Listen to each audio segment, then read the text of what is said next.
please raise your right hand and repeat after me.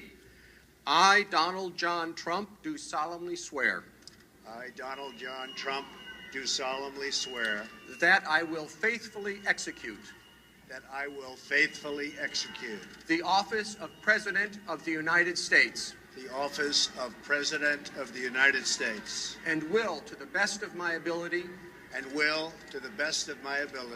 preserve, protect, and defend the Constitution of the United States. So help me God. So help me God. Congratulations, Mr. President.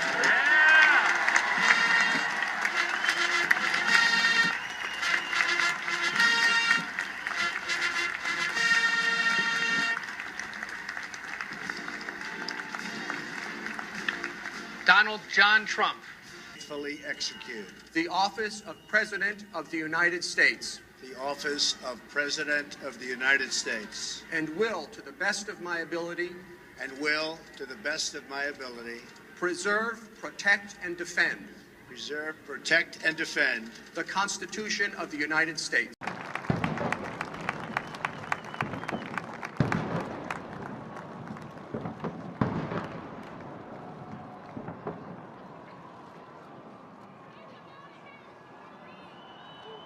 What a great honor to be able to introduce for the first time ever anywhere the 45th President of the United States of America, Donald J. Trump.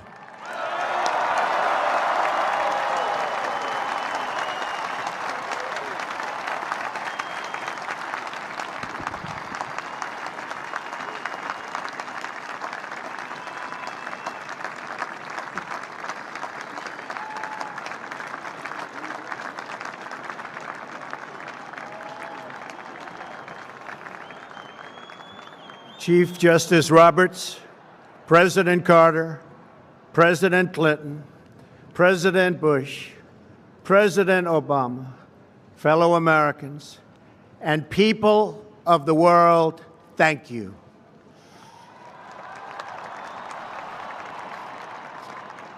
We, the citizens of America, are now joined in a great national effort to rebuild our country and restore its promise for all of our people. Together, we will determine the course of America and the world for many, many years to come. We will face challenges. We will confront hardships, but we will get the job done. Every 4 years, we gather on these steps to carry out the orderly and peaceful transfer of power. And we are grateful to President Obama and First Lady Michelle Obama for their gracious aid throughout this transition. They have been magnificent. Thank you.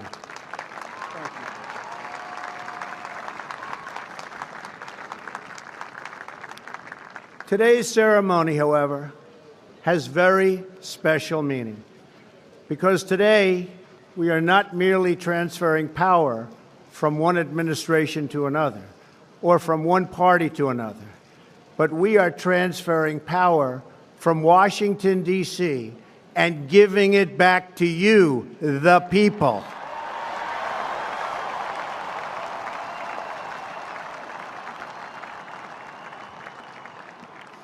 For too long, a small group in our nation's capital has reaped the rewards of government while the people have borne the cost. Washington flourished, but the people did not share in its wealth. Politicians prospered, but the jobs left and the factories closed. The establishment protected itself, but not the citizens of our country. Their victories have not been your victories. Their triumphs have not been your triumphs. And while they celebrated in our nation's capital, there was little to celebrate for struggling families all across our land.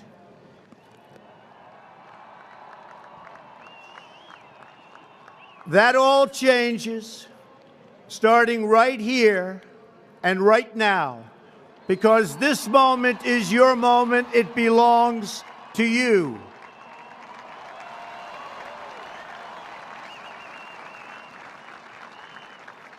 It belongs to everyone gathered here today and everyone watching all across America. This is your day. This is your celebration. And this, the United States of America, is your country.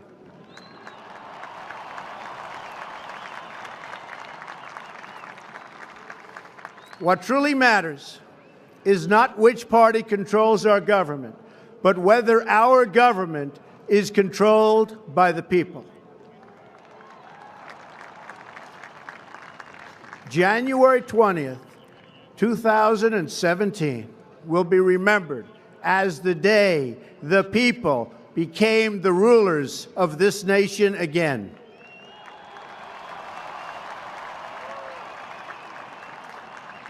The forgotten men and women of our country will be forgotten no longer.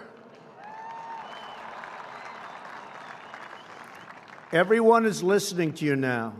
You came by the tens of millions to become part of a historic movement, the likes of which the world has never seen before.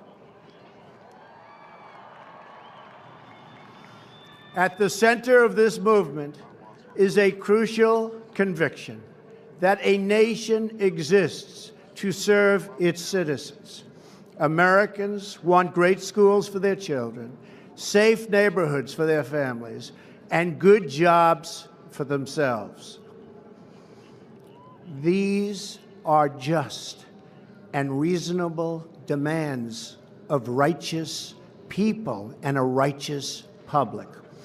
But for too many of our citizens, a different reality exists.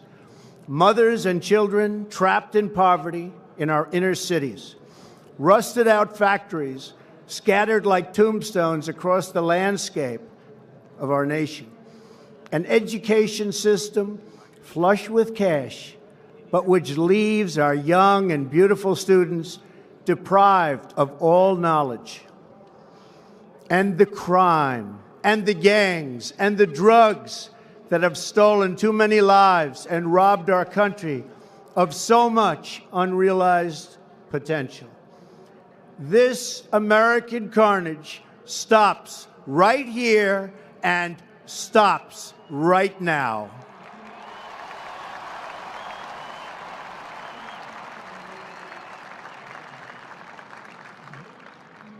We are one nation, and their pain is our pain. Their dreams are our dreams, and their success will be our success.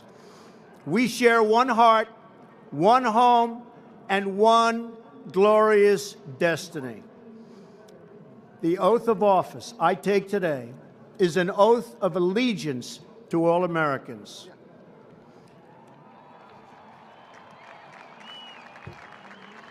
For many decades, we've enriched foreign industry at the expense of American industry, subsidized the armies of other countries while allowing for the very sad depletion of our military.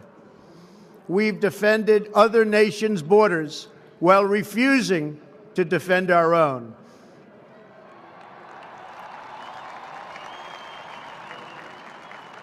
And spent trillions and trillions of dollars overseas while America's infrastructure has fallen into disrepair and decay.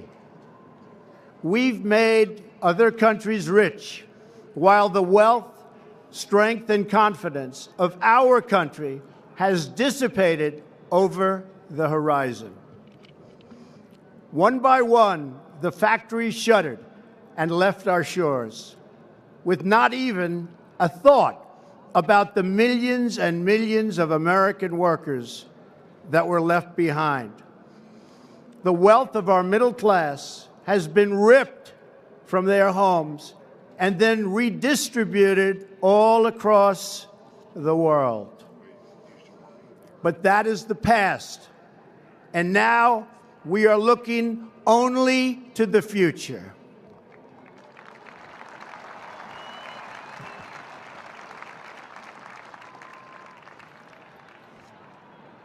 We assembled here today are issuing a new decree to be heard in every city, in every foreign capital, and in every hall of power.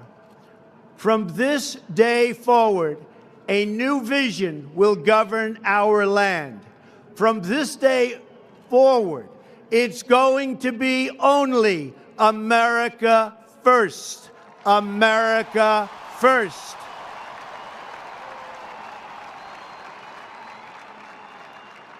Every decision on trade, on taxes, on immigration, on foreign affairs will be made to benefit American workers and American families.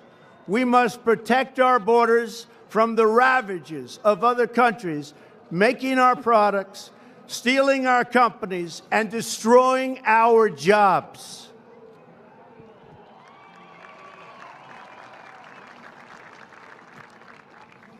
Protection will lead to great prosperity and strength. I will fight for you with every breath in my body, and I will never, ever let you down.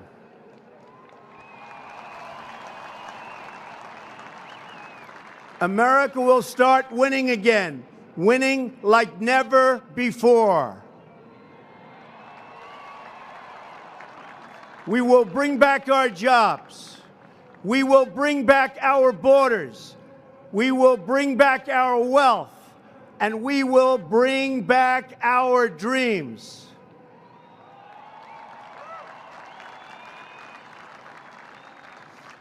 We will build new roads and highways and bridges and airports and tunnels and railways all across our wonderful nation. We will get our people off of welfare and back to work, rebuilding our country with American hands and American labor.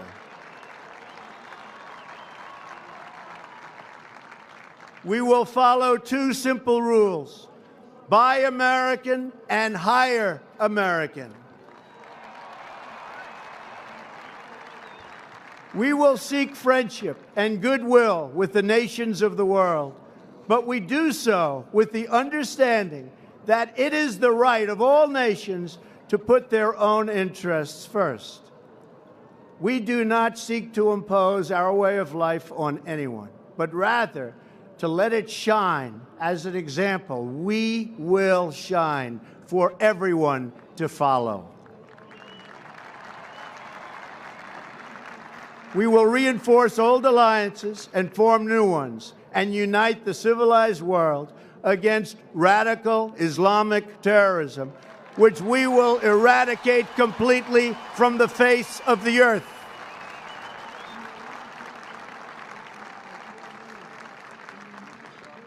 At the bedrock of our politics will be a total allegiance to the United States of America. And through our loyalty to our country, we will rediscover our loyalty to each other. When you open your heart to patriotism, there is no room for prejudice.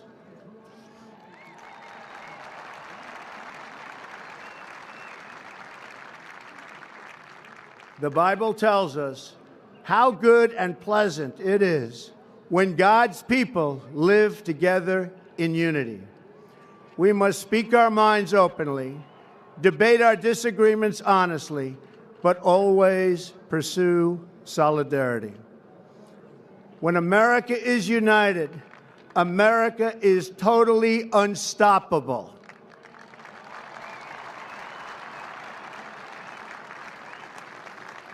There should be no fear. We are protected, and we will always be protected. We will be protected by the great men and women of our military and law enforcement. And most importantly, we will be protected by God.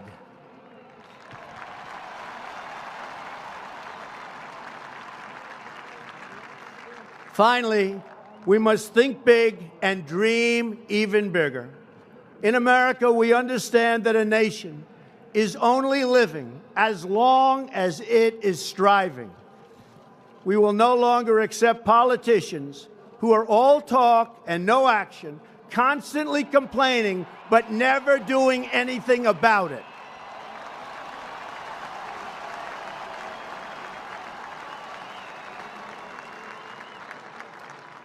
The time for empty talk is over. Now arrives the hour of action.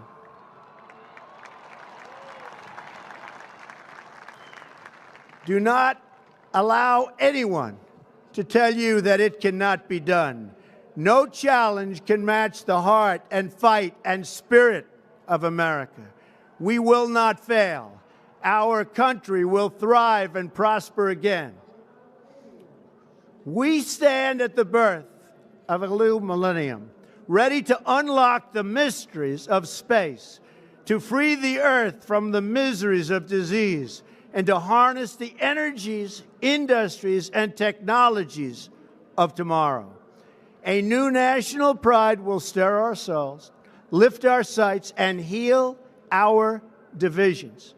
It's time to remember that old wisdom our soldiers will never forget, that whether we are black or brown or white, we all bleed the same red blood of patriots.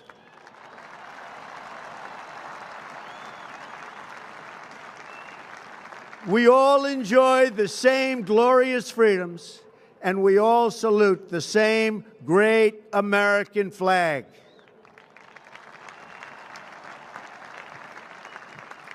And whether a child is born in the urban sprawl of Detroit or the windswept plains of Nebraska, they look up at the same night sky, they fill their heart with the same dreams, and they are infused with the breath of life by the same almighty Creator.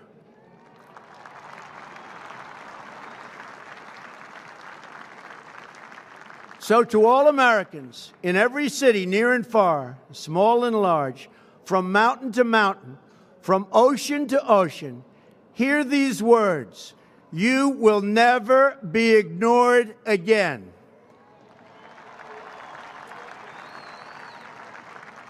Your voice, your hopes, and your dreams will define our American destiny. And your courage and goodness and love will forever guide us along the way. Together, we will make America strong again. We will make America wealthy again.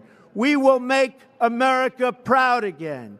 We will make America safe again. And yes, together, we will make America great again. Thank you, God bless you, and God bless America. Thank you. God bless America.